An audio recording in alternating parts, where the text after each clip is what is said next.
Hello, everyone. Welcome to another episode of Beyond the Surface. My name is Enoch, and I am your host. On today's episode, we'll be interviewing one of the successful businessmen that is making waves in the industry. We'll be looking at his journey over the period to inspire you out there that everything is possible. My guest today is in the person of Nana. Hello, sir. Hello. Welcome. Thank you. Welcome. Thank you. You're a hard man to find. But it's good to have you finally. Yes. Thank you for making time off your busy schedule. Thank you. All right. Now let's get right into it. I want you to introduce yourself and tell us a little bit about yourself, the businesses that you're involved in. Then we take it from there. Okay. So my name is Nana Kofi Edudanso. I own an international school located at Taifa on the Taifa Burkina stretch. Running from crèche to the upper secondary. Yeah, let me put it that way. Yes, please. Okay. Now, you own an international school now. That's a big one. Now, tell us how you got into that journey. How did all of that start? First of all, say it's just by the grace of God. It wasn't easy. I think it's a mindset. Okay. The hunger to succeed, the quest to make it in life. Right from senior high school, I told myself that I wanted to be successful in life in terms of, as at that time, financially, I wanted to be successful. So I decided that I would look at the high-earning jobs, jobs that can fetch you a lot of money. That's way back as a senior high. Yeah. So I thought of the mines and I thought of the oil and gas. Okay. So when I was entering into university, I had that in mind. Unfortunately, one uncle of mine wanted me to pursue actuarial science. And as at that time, he said it was a hot course that was demanding. So I went to Kenya University. I studied actuarial science. Okay. More of a business, life insurance related course as well. Fortunately for me, I met a man I helped. He was at that time pursuing his master's degree in financial engineering. But then in actuarial science, there's a particular course that he had to partake in or study. And by the grace of God, I was able to help him, and he liked me. So he wanted to be paying me, he wanted to give me money, and I told him that I don't really need the money, because at that time I realized that he was the financial manager for Obuasi Gold Mines. Wow. Yes, by the name Mr. Opare, if that's okay to say. Yeah, that's right. Yeah, so I just told him I wanted to get links to work there when it's time for my service. So I got there, he linked me, and then I worked there for I did my service there, and then after I worked with my bosses for about 3 to 4 years. But then I also had this mindset that when I got to the mines, I realized that their lifestyle was very different. I mean, they were earning very good money, and if you don't take care, you'll be so dependent on the money. And I realized that even though they were earning so much, it's never enough for them. Yes. So I decided that I was going to be there for a while, and then also pursue my dreams as well. Yeah. And that's where the school came in and all those stuffs. Yeah. Okay.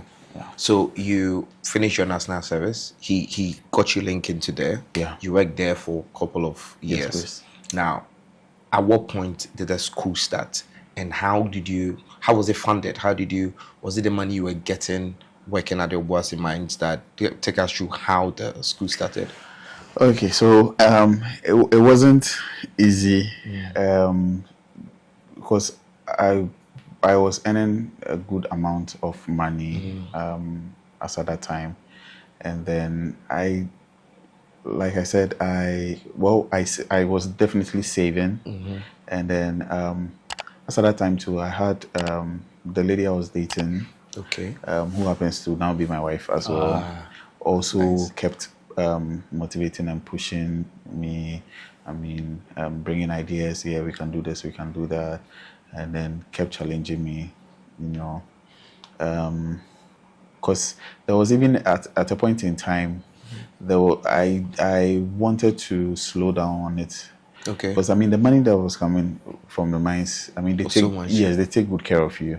And if you decide to invest and pump everything inside and just walk away, it's not easy. It's not easy. So, I mean, we started everything nicely, and it wasn't easy. The funding came from me, a couple of people out there as well, and then as at that time, I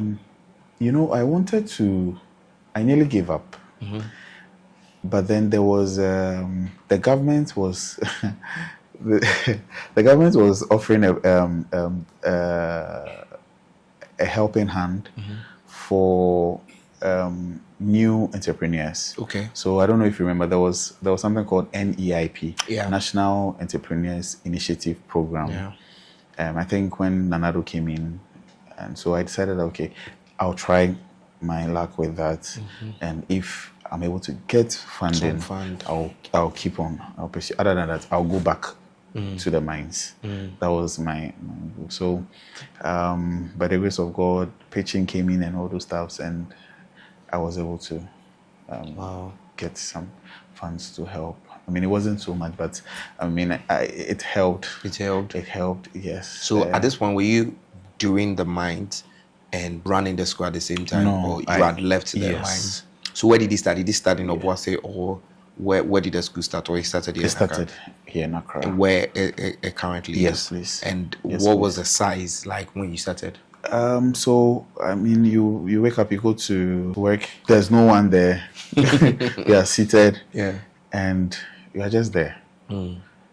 And I remember one day I was there and someone walked in, and then I spoke to the man. It was a man, and then his wife, and then I spoke to them. And you see, I had to give them a reason why they should start with us, because it's not easy for you to own a school and someone comes in, there are no students, you have nothing to prove, and the person decides, okay, I'll bring my child, and then so I had to convince him, did a lot of talking, and then he brought his child, and then another person came, oh, it's just one child.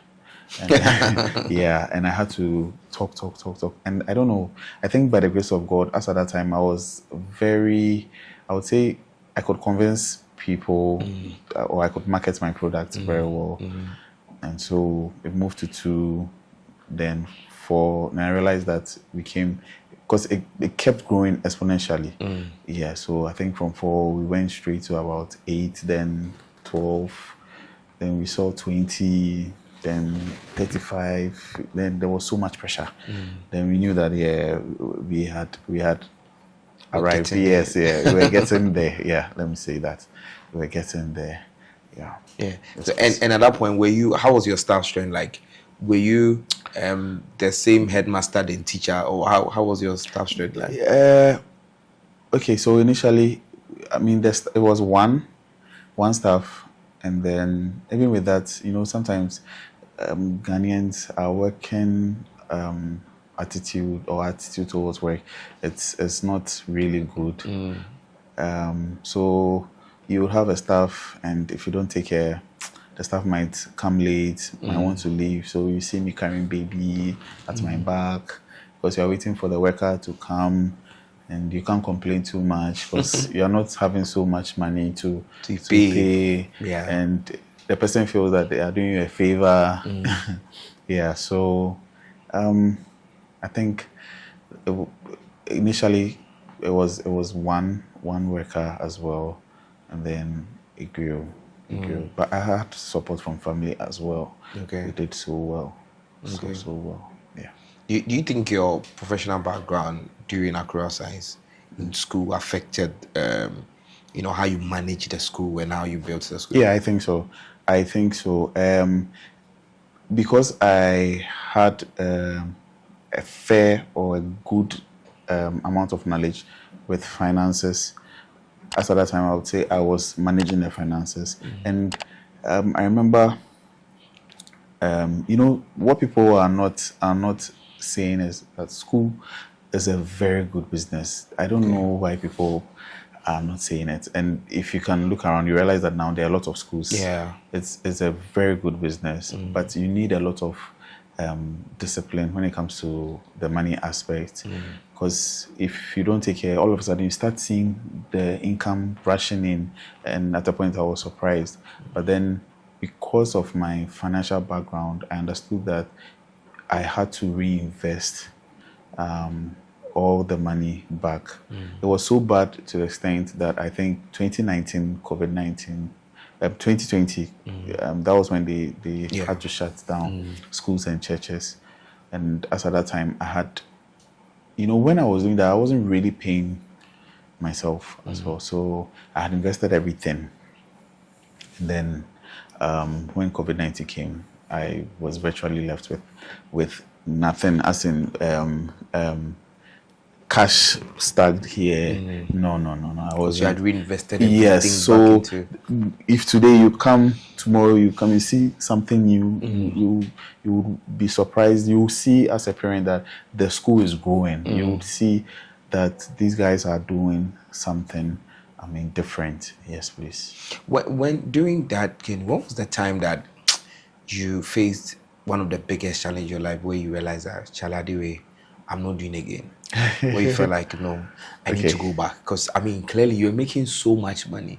Anyone listening will tell you, me and Kamin because you're making so much money. You've come into this business, and what was that point? Take us through that journey. There was a time a lady walked into the premises, and I think she had 2 children.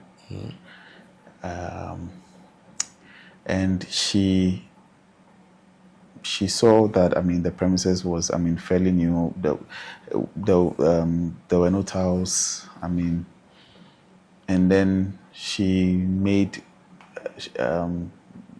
some complaints.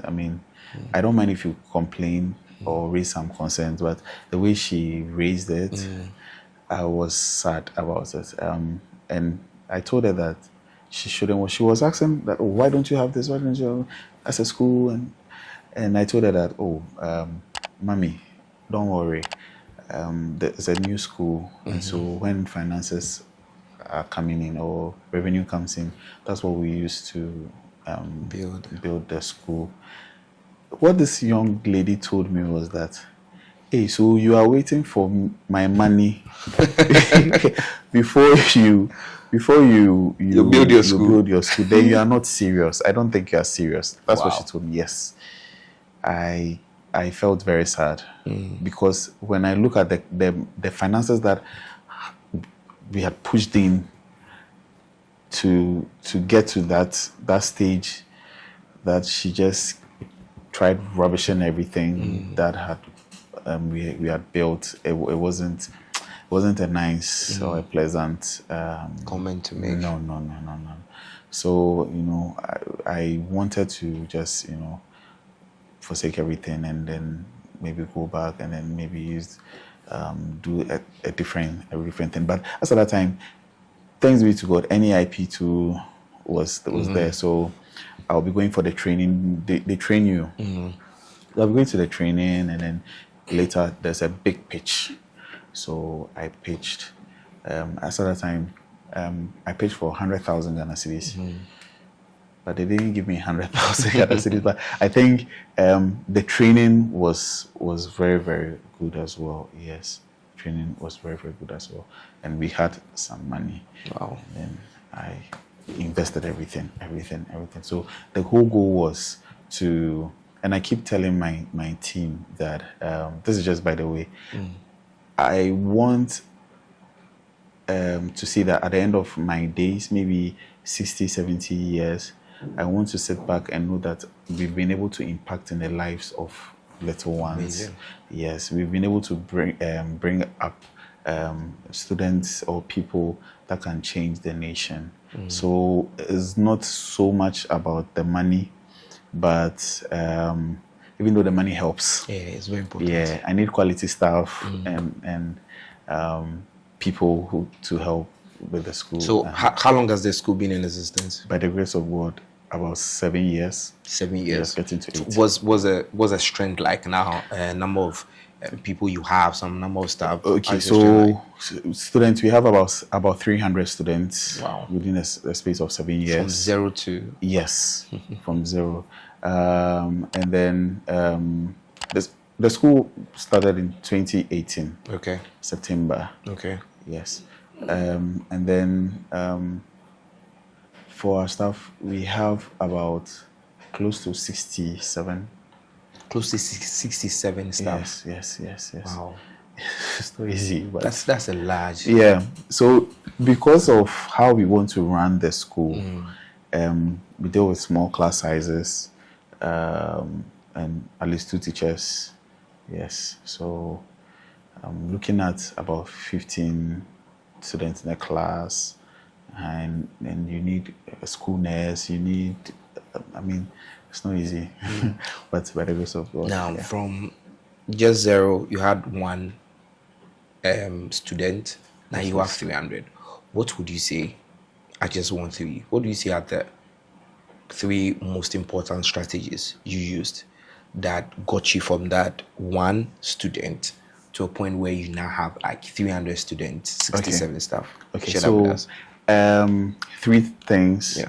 1, spiritually, I believe that you need God, because it's not easy. He's the one who even gives us the ability to think. Absolutely. The way we think, who gives us the ideas and all those stuff, who gives us the strength. So the first is that you need to be very prayerful, and I mean, when you're having challenges, you go back to your Creator, and then seek some guidance from Him. 2, management, and I tell my management team that this is what I realized. We can't just manage the children, but we have to learn to manage the teachers. We have to learn to manage the parents, and then we have to manage the children as well. So you need to know how to manage clients. You know, some people are not good at that. I learned some other schools, they talk to their parents anyhow because of that. You know? Yeah. But you should learn how to. It's a skill. You need to learn how to. And by the grace of God, I was able to catch that very fast. And then the last is financial discipline. You need to discipline yourself. You need to know that I don't need this.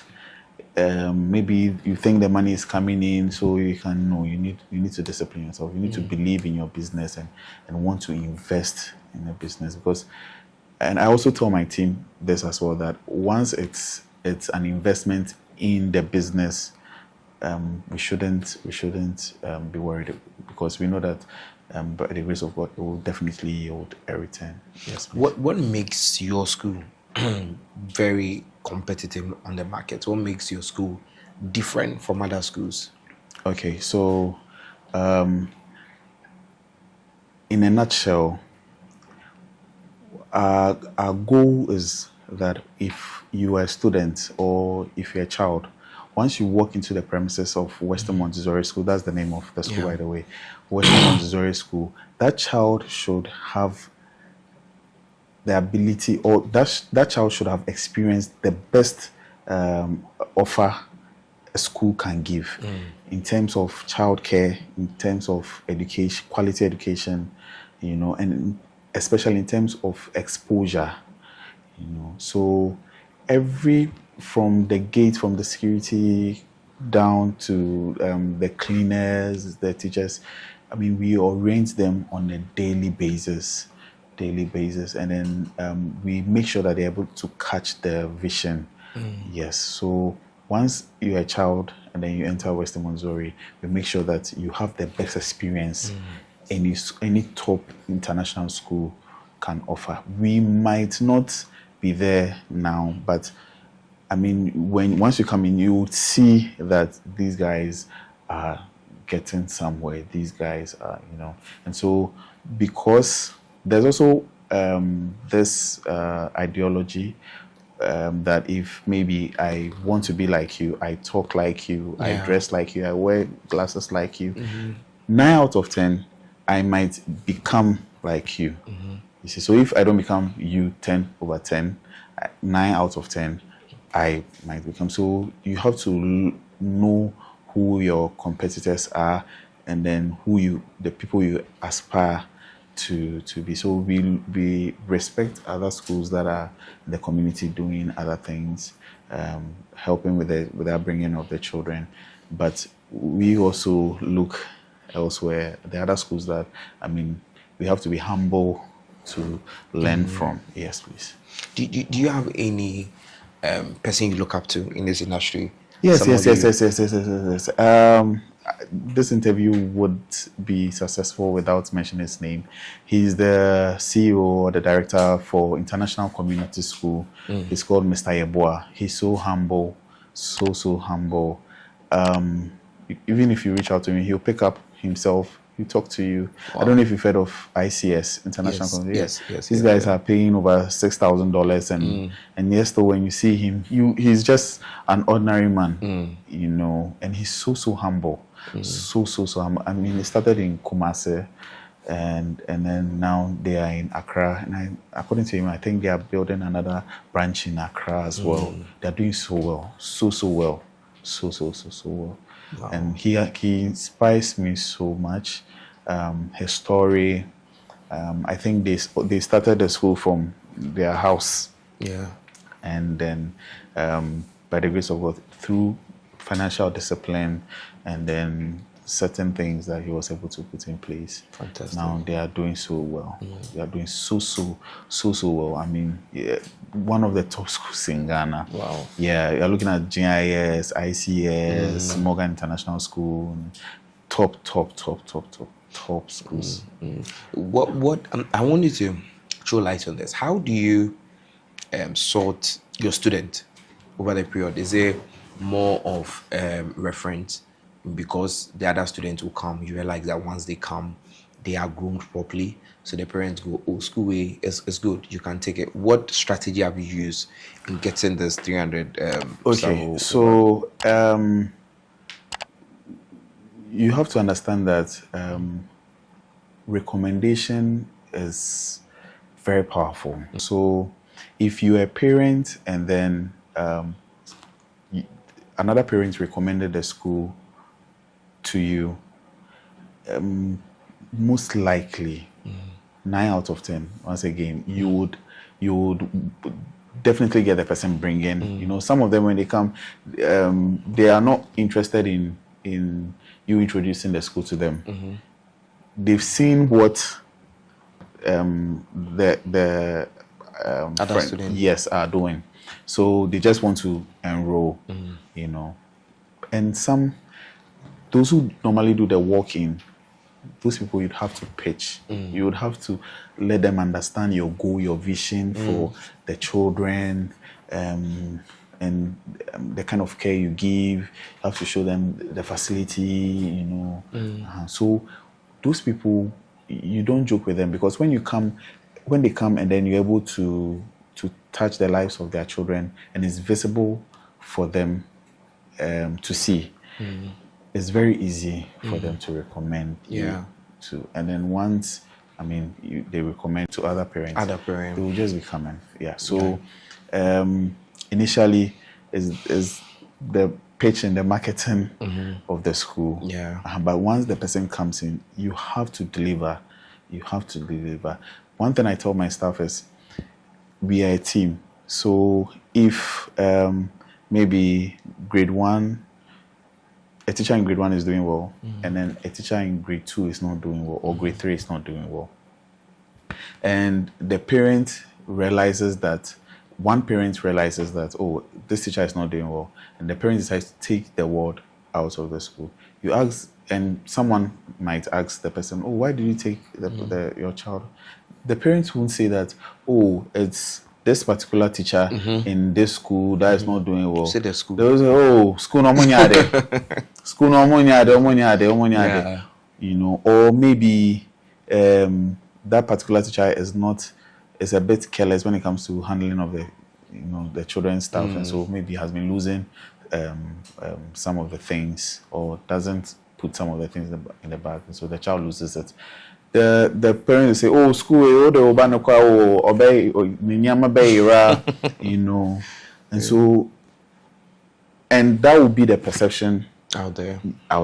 Or the person will take that perception. The person won't say that, oh, okay, so maybe it's just this class, you know. That's the same way if a child is doing well and then the parents, oh, school, oh, yeah, dear, they do very well. Yeah. You know, probably the next class, the teacher might not be doing so well, but because the parents has experienced a very good teacher, say, oh, this school, they are very good. So because of that, we try our possible best to make sure that we get top teachers that have love for children. That it's not just about the degrees, but the degrees is very important. I've had someone come with a degree and pursuing masters, and I couldn't employ that person because I realized that when we employed the person and the person was serving a probation term, within 5 days we had to let the person go because the person didn't have heart for children. Yes. So these are some of the things that we look at. You have to have that kind of heart for children. Yeah, I know your school. You have people from different race. Yeah. You know, Other those people, countries and all those people come with, like, because of the countries they are, come with like special. How do you manage both? You know, because their educational system is certainly different from our educational system. If they come into your school, you have the Ghanaian. How do you handle both? I mean, two different people from different. Okay, so we offer a blend of the GS and then the Cambridge. Okay. Now it's out there. Lots of schools do that now, but then moving forward, probably in the next 5 to 10 years, we'll roll out from the GS. Not to say the GS is not good, but when it comes to credibility, you know, certain international curriculums are doing very well. We have the Cambridge, we have the Oxford, we have the Pearsons. These are all curriculums. And so if you have a school going for Cambridge alone, it has certain reasons why, and it really helps the children and opens their mind very well. So we offer a blend of the two. And because of that, when they come in, it's okay. For the preschool, we do purely Montessori.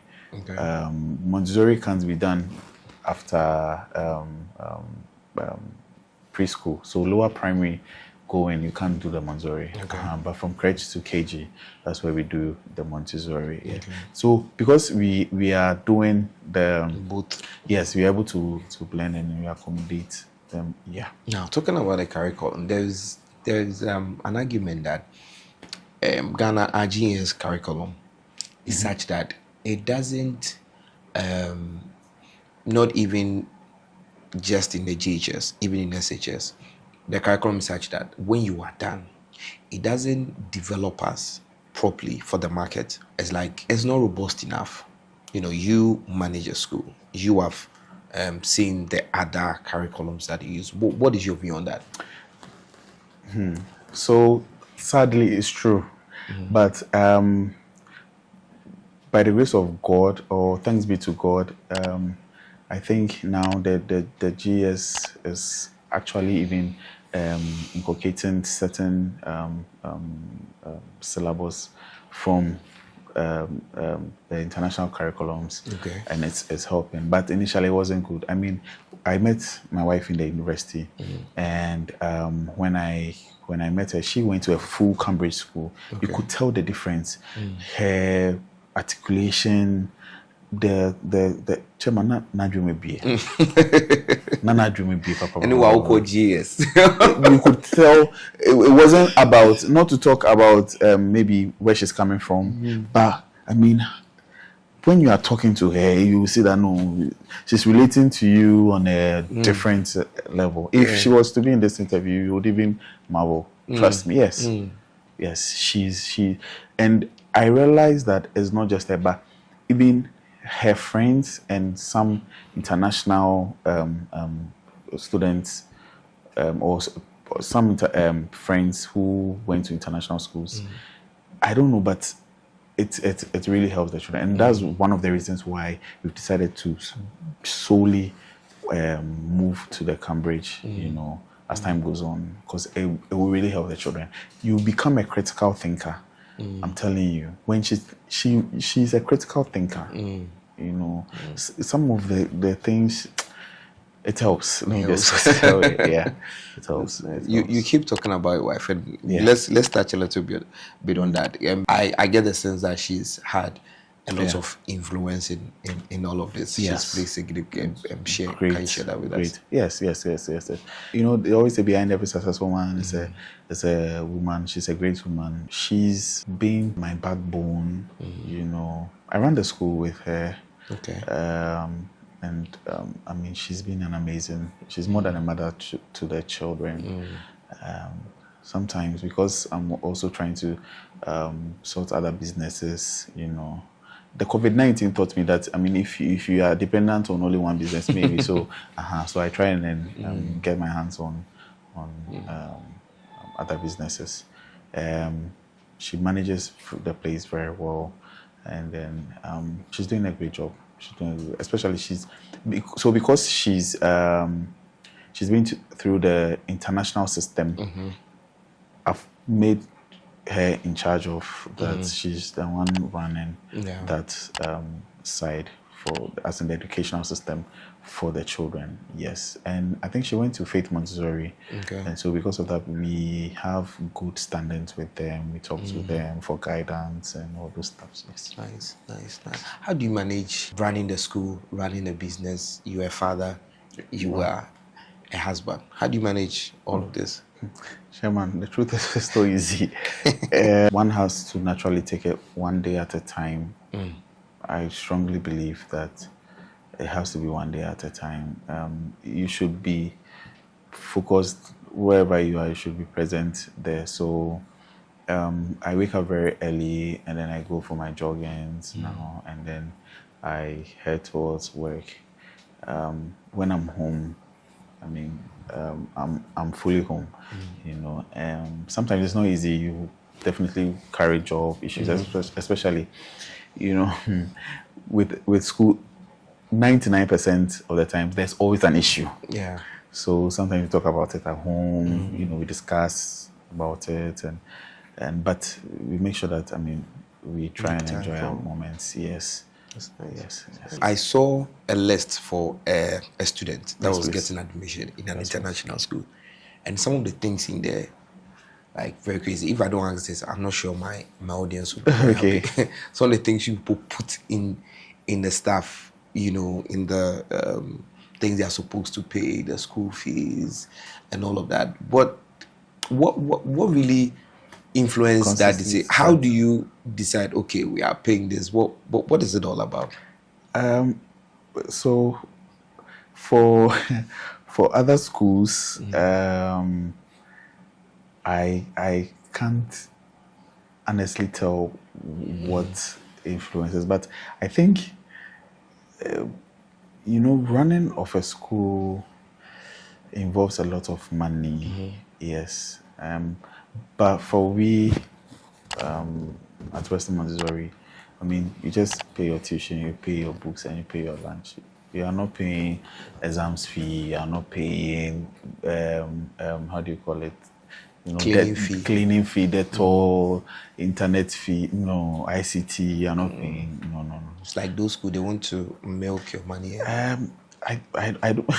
I can't tell, but I think probably maybe they might want to charge a specific amount, but maybe if they put if they tell you that this is the amount they are charging, maybe you might say, oh, it's too expensive. So they'll quote it and then they'll put other ones so that at the end of the day, it sounds out to that. Yeah. Yes. Let me put you on the spot on this. There have been some arguments on social media about haircut. Yes. You have a school where you have people from people from big different backgrounds. Yeah. The minister recently came out to give the final say on that. Yes. This is Ghana. This is our rule. You have to trim your hair, whoever you are. Now, how are you managing that? Or what is your view? First of all, what is your view on that? Do you think student needs to keep their hair in school, or do you think we need to have a haircut? Do you think it even influences the attitude of the student? I have my personal view on that, but when we are talking about something like that, we have to look at two things. One, it could be religion or culture, you see, and two, it could be the nationality part, or can also play, can also come in. Yes.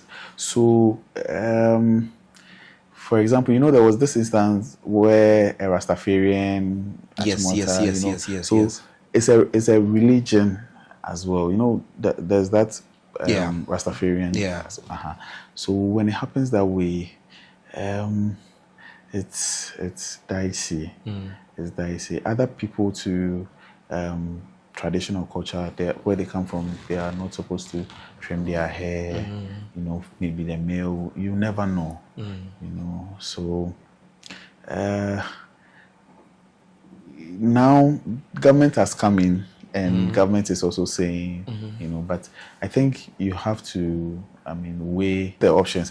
You should be discerning about it. Maybe it's not for everyone. That can do that, but some people, there are exceptions. So the word is, you should use your discretion. Okay. Because whether we like it or not, others will copy. Some may see it and copy blindly, not knowing the meaning to maybe the Rasta, So maybe there can be some exceptions as well, and then you can be firm on others that because you are trying to grow, or you are trying to nurture children as well. So, and also it depends on the view and value, the values the school holds as well. Our school is a purely Christian school. Okay. As well, yes. So when you're coming in, we talk to you. Definitely there are exceptions. There are exceptions there, but even if you can't do your hair, as a cornrow as a guy, maybe you can leave it on an afro, maybe keep it neat. It's fine. So I get the point that you don't think that your hair tells the kind of values you have. No, it doesn't. But then again, we should also be reminded of the fact that others can copy it blindly. Yeah. You see. Exactly. So that's why I'm saying that it's a bit dicey, A bit dicey, Yes. Because you can't judge someone based on the kind of hair the person is, But you see, when it comes to our community, when you leave your hair in a certain way, when you plait your hair, you are seeing a certain. Meanwhile, probably the person is that person's culture as well. Fantastic. So for those who want to copy blindly and all those stuff, till they are of age, maybe you can groom them. Yes, that's great. I hope I was able to. No, that really makes sense.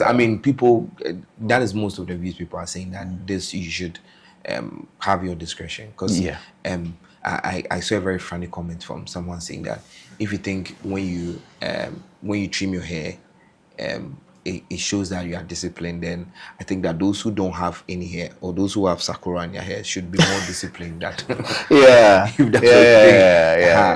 clearly. But then again, the government has always trying to come in. I want to know what the outcome of that. I don't know whether they'll pass a bill or I From don't the know. way the minister is talking, it looks like the Wow. waka na waka. But I definitely think that maybe there'll be some exceptions, like I was saying, Yes. in there for other people's religion Yeah. or culture. Yes, please. Fantastic. And I've really enjoyed this conversation. It has been Thank very, you very too. insightful. Thank you too. You've been successful at this. You've done it before. You over the past 7 years, from one student, I can't imagine what you were going through at that time. You know, let me cut it short here. You know, when everything started, and I used to pray to God, please, I need 100 students. I need 100 students. I need 100 students. And I'll be praying. And I realized that if God had handed us 100 students at a goal, we would have failed. That's a good would one. have failed totally. And I realized that God takes us through processes. Wow. You know, so we were able to manage the one very well. And when 2 came, we were able to. So when 5 came, we knew how to go about it. And then it multiplied. Then we knew how to go about it, you know. So I also want to encourage, your audience out there that they shouldn't give up. They should trust in processes. It's not easy. You should be willing to go through so that when you get to the top, you'll be able to hold, you know. Now we are about 300. I think if God gives us 500, we'll be able to. But if God all of a sudden, by the next, He gives us 2,000 students, we won't even know how to go about it. Capacity to. Yes, you see. So once we are going through the process, when we get to I see us like this, more than 2,000 students. And the man is just working there, relaxed. The system is working. He's just enjoying his life. He's going through the process, you know, and now he knows how to handle that amount of students, you know. So whoever is watching should have patience. And I keep telling my team that once we are dedicated and we believe in excellence, no matter what, maybe some people might come, they might not stay with us, maybe because of some financial challenges, or maybe they relocate or any other issue. But once we are dedicated to excellence, no matter what, the sky is just a stepping stone. Certainly. Yes, A final question for you. What is next? What is next 5 to 10 years? What are we expecting from? Okay, so from the school, or from you personally as a businessman, I'm sure we're going to interview in the next 5 years, because I know you are venturing into other businesses. Yes, I promise. They should be written down so that next 5 years. Fantastic. So you can talk about the other businesses, but what is next for you for the next 5 to 10 years? Okay, so I had farming in mind. But there was a time that I think one of your production team members were supposed to do some farming, but trying to push certain monies whilst the school was a bit too young, was a bit dicey as well. So by the grace of God, I think we are doing so well now. And so I'm extensively looking into that, speaking to certain people. I've had some talks with some people, I think Chinese. They would get they'll get you the seeds, and then they'll at the end of the day they'll come and buy the whole land and all those stuff and the produce. So we are working on it. I've started an automobile spraying and finishes company. That's as well. beautiful. Yes, I've worked on about 4 cars now. I just started. Yes. Okay. And so if you have a car and you want to spec it to, no problem. We'll spec it to spray and all those stuff. So yeah. So in about 5 years time, we are also building a bigger school. Okay. Yes, please. So we are hoping that by the grace of God, we would have gotten somewhere with the building, and then the farming also as well, because there's a lot of money in farming. Yes, and then hopefully the automobile company will be doing those things for despite them, so that they'll get us more money. Fantastic. Yes, please. Fantastic. Yes, please. This was great, Nana. Thank you. We'll call you back in the next 5 years. Yes, please. And yes, all please. of these I can't wait businesses to at be the back. time Yeah. will be big. Yeah. And you share Hopefully, your experience. during that time, I'll be seated with Jerry. Certainly. Yeah, he's a great guy. He's a great guy. That's good. Thank you so much. Thank you so much. Thank you for this God bless you. conversation. God bless Thank you so much. Viewers, this has been a very insightful interview. In the words of Nana, trust the process, build capacity.